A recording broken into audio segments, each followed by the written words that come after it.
அரசமர பூரி தனிகையும் மிகுவுய சிவகிரியிலும் வடமலையிலும் உலவிய வடிவேலா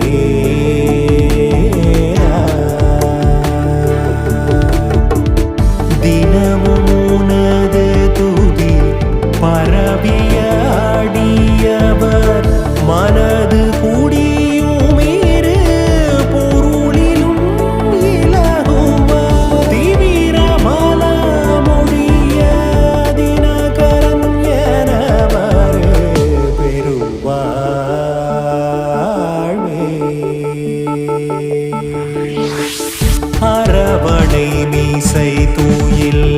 நரகரி நெடியவர் மருகன் எனவே வரும்